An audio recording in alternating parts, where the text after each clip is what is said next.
Pelajaran Hayat berita ke-22 dan 23 ya. Ini sudah berbicara mengenai praktek pemberitaan Injil. Di dalam pasal 8 tadi kita bacakan, di sana berbicara mengenai migrasi. Ayat 15 mengenai bersatu dengan para rasul atau satu dengan tubuh Kristus. Jadi sebenarnya bebannya berita 2 minggu ini menurut saya adalah pekerjaan Injil atau penyebaran Injil yang membangun tubuh Kristus. Jadi banyak pekerjaan Injil, perluasan Injil, tetapi bukan membangun tubuh Kristus. Nah, di sini kita diberikan teladan oleh Filipus dan para rasul, khususnya Rasul Yohanes dan Petrus ya, bahwa pekerjaan Injil itu harus membuat tubuh Kristus terbangun atau berkembang ya. Nah, pengaturan Tuhan saat itu, Tuhan itu berdaulat ya. Jadi terjadi penganiayaan yang sangat besar dan meluas di Yerusalem. Dan termasuk waktu itu Saulus yang masih belum percaya Tuhan menangkapi orang-orang Kristen ya. Nah, karena itu mau tidak mau para murid-murid ini yang mengasihi Tuhan ini menyebar. Menyebar ini berarti bermigrasi ya. Tapi dalam pengalaman Saudara Lee juga bersaksi bahwa Tuhan itu sangat berdaulat. Walaupun memaksa kita menyebar, Dia juga akan memperhatikan keperluan kita. Nah, saat itu mereka masih menyebar ke daerah Samaria. Samaria itu adalah dulu wilayahnya bangsa Israel yang banyak orang-orangnya menikah dengan bangsa lain. Ya, jadi percampuran. Tapi Injil ternyata menyebar ke tanah Samaria. Dan saat itu yang sangat menonjol adalah Filipus. Ya, Filipus ini dulu adalah seorang diaken yang setia melayani meja, mengurusi kebutuhan janda-janda orang-orang Kristen saat itu yang mengasihi Tuhan ya. Tapi hakikatnya ternyata dia salah satu seorang pemberita Injil yang besar ya. Dan Samaria ini salah satu tujuan dari Filipus ya. Di sana dia begitu berkuasa memberitakan firman Tuhan, membuat orang-orang percaya kepada Tuhan, dan bahkan tanda-tanda mujizat juga diadakan melalui dia. Dan akhirnya banyak orang Samaria yang bertobat dan dibaptis ke dalam Tuhan. Ya. Apa sih yang diberitakan Filipus ini? Kalau kita lihat ya, itu Injil itu isinya adalah ya Kristus. Injil itu juga adalah kerajaan Allah. Ya, Injil itu adalah firman Tuhan. Ya. Jadi ketika kita memberitakan Injil, sebenarnya kita memberitakan Kristus. Nah, ketika kita memberitakan Kristus, sebenarnya kita memberitakan kerajaan Allah.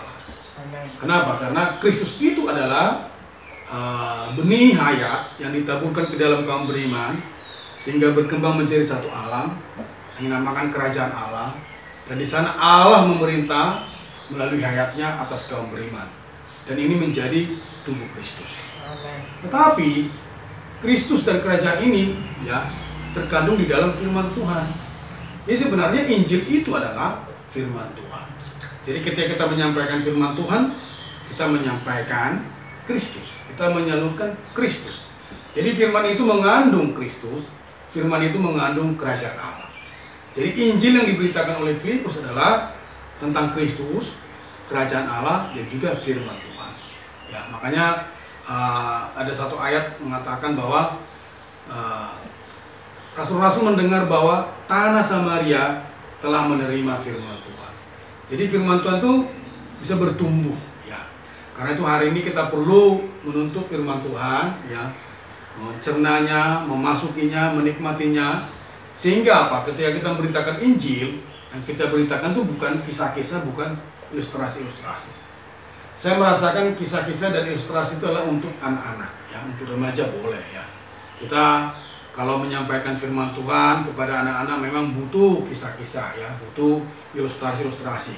Tetapi sebenarnya dalam pemberitaan Injil kita jangan terlalu banyak kisah, jangan terlalu banyak ilustrasi. Tapi perlu banyak firman Tuhan, perlu banyak mengandung Kristus, perlu banyak mengandung kerajaan Allah. Hanya firmanlah yang bisa menyelamatkan orang ya. Jadi di dalam pemberitaan Filipus ini kita melihat dia memberitakan Kristus, dia memberitakan firman Tuhan, dia juga memberitakan kerajaan Allah ya. Jadi tidak banyak ilustrasi, tidak banyak kisah-kisah. Ya, Saudara Ali juga menekankan dalam perjalanan hayat, kita perlu baik-baik memasuki firman Tuhan, supaya firman Tuhan itu menjadi segar dan hidup ketika kita membuka mulut kita berbicara bagi Tuhan. Amen. Jadi tidak perlu diatur-atur, tidak perlu diolah-olah sedemikian. Hanya perlu setiap hari rutin datang kepada Tuhan, mencerna firman Tuhan, menikmati firman Tuhan, mendoa bacakannya, supaya otomatis ketika kita membuka mulut kita, firman itu bisa keluar hidup dan segar. Ya itu. Jadi itulah Injil sebenarnya. Jadi sebenarnya Injil itu adalah firman Tuhan, Kristus yang menjadi apa adanya diri kita.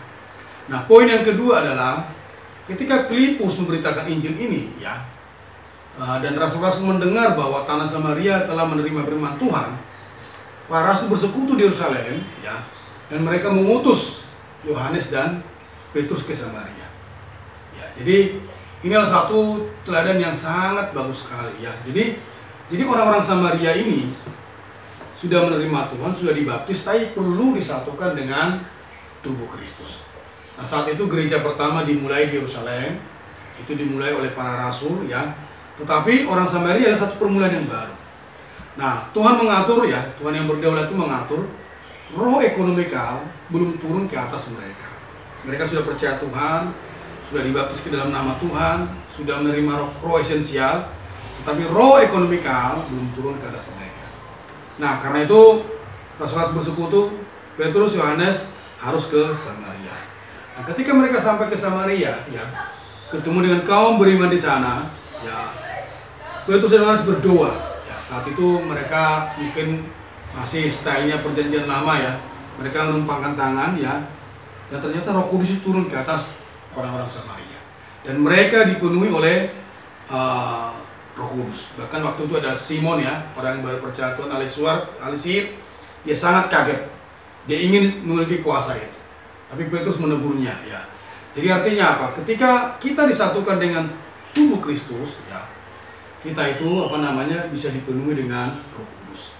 Jadi hari ini kenapa mungkin pekerjaan kita tidak begitu kuat di dalam Injil, ya? Mungkin kita ketika menginjil kita itu terlalu merdeka, ya, terlalu bebas, ya. Atau mungkin pekerjaan Injil kita, perluasan kita itu bukan untuk mengembangkan tubuh Kristus. Jadi poinnya ada di sini, ya. Kita mengerjakan Injil, kita menyebarkan Injil, kita perluasan, tujuan utama kita adalah untuk mengembangkan tubuh Kristus. Jadi bukan semata-mata mendapatkan orang, ya. Kalau kita hanya mendapatkan orang, terus mengumpulkan orang, terus itu gereja, itu sebenarnya kalau menurut kisah Rasul SAW bukan gereja, itu hanya sekumpulan orang. Gereja itu harus ada Roh Kudusnya, ya. Jadi kalau sekelompok orang berkumpul, di sana ada otoritas Roh Kudus, berarti di sana ada gereja. Jadi ini yang kita perlukan hari ini. Saya menikmati ini, ya, saya merasakan bahwa Filipus, ya, pengaturan Tuhan itu, ya, bisa bersekutu dengan Petrus dan Yohanes, mereka dengan Esa, ya, sehati sepikir, akhirnya apa? Benar-benar dipenuhi oleh Roh Kudus, ya. Bahkan Filipus ini kalau kita lihat, ya, dia tidak memegang pekerjaannya. Nah, ketika Tuhan suruh dia pergi, ya dia pergi. Jadi gereja di Samaria itu, ya, biar diurus oleh orang-orang Samaria, ya. Jadi dia tidak menaruh gereja dalam kantongnya sendiri. Hari ini perlu demikian. Kita harus punya beban bahwa setiap pekerjaan yang Tuhan berikan kepada kita, pekerjaan Injil maksudnya atau pelayanan, ya, itu kita jangan terlalu memegangnya. Kita beri kesempatan kepada orang lain sesuai dengan pekerjaan Roh Kudus.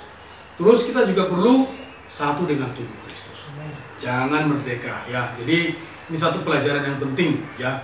Khususnya kita dalam pemulihan Tuhan, dalam prakteknya, satu kita perlu memberitakan Injil, ya. Yang kedua kita perlu bergantung, ya, bergantung kepada tubuh Kristus, ya. Jadi dalam kisah para rasul pasal 8 ini, pekerjaan Injil ini mengembangkan tubuh Kristus. Kalau kita lihat kondisi hari ini, ya, sebenarnya kita sangat sedih, ya, sangat sedih. Kenapa, ya? Karena sudah terlanjur seperti ini, ya. Jadi mungkin zaman dulu ada pekerjaan misi kemana, akhirnya sepertinya kaum saleh itu tidak terhubung satu sama lain. Atau kalau kita lihat kisah di Samaria dengan di Yerusalem itu, ya, mereka terhubung, ya, melalui apa? Melalui ministry para rasul, ya. Hari ini pun bagaimana caranya kita harus terhubung dengan kaum saleh lainnya ya. Inilah salah satu praktek tubuh Kristus. Jangan merasa bahwa kita itu bisa kuat sendiri. Tidak ada yang bisa kuat sendiri. Karena prinsipnya penyebaran Injil adalah mengembangkan tubuh Kristus. Hari ini pun pelayanan kita pun harusnya mengembangkan tubuh Kristus. Jadi bukan untuk kebanggaan kita sendiri, bukan untuk ministry kita sendiri, tetapi adalah untuk mengembangkan tubuh Kristus. Nah, semoga banyak kaum saleh yang memiliki perasaan ini dan memiliki praktek ini ya, karena kalau semua kaum saleh di seluruh dunia, di Indonesia, di Solo ya, kita bisa memiliki kesadaran ini bahwa pekerjaan kita dalam Injil, pelayanan kita dalam hidup gereja adalah untuk mengembangkan tubuh Kristus, maka kita akan dipenuhi dengan Roh Kudus ya. Dan kita akan merasa bahwa hidup gereja itu sangat indah ya, karena kita satu dengan banyak kaum saleh di muka bumi ini. Amin. Saya rasa firman-Nya cukup ya. Mari kita berdoa. Amin. Tuhan Yesus, amin. Terima kasih Tuhan. Amin. Kami bersyukur kepadamu Tuhan, bahwa Tuhan mengingatkan kami bahwa kami perlu mengembangkan tubuh-Mu. Entah pekerjaan kami menginjil Tuhan, entah kami bermigrasi, entah kami dalam pelayanan kami Tuhan. Dapatkanlah kami supaya kami tidak merdeka, tapi kami bergantung kepada tubuh-Mu. Tuhan, berkatilah gereja-gereja-Mu di Indonesia. Adalah kami menjadi satu gereja yang terhubung satu sama lain, yang saling bersekutu ya Tuhan, yang saling berkontak ya Tuhan, demi perluasan Injil-Mu. Terima kasih Tuhan. Amin. Terima kasih Tuhan. Amin. Untuk firman-Mu pagi ini. Amin. Menerangi kami kembali. Amin. Bagaimana kami harus berada dalam gereja. Amin. Berada di dalam tubuh-Mu. Ya Tuhan. Oh, juga berada bagian dalam perluasan tubuh-Mu ini. Amin. Kami berdoa untuk setiap lokal demi lokal. Amin. Di Indonesia Tuhan. Amin. Supaya kami saling ada keterkaitan satu dengan yang lainnya. Amin. Sehingga di setiap lokal ada perluasan di sana. Injil kerajaan-Mu diberitakan. Roh Kudus-Mu juga turun ke atas kaum saleh-Mu. Amin. Terima kasih Tuhan, Kau merahmati kami. Amin. Terima kasih Tuhan. Amin.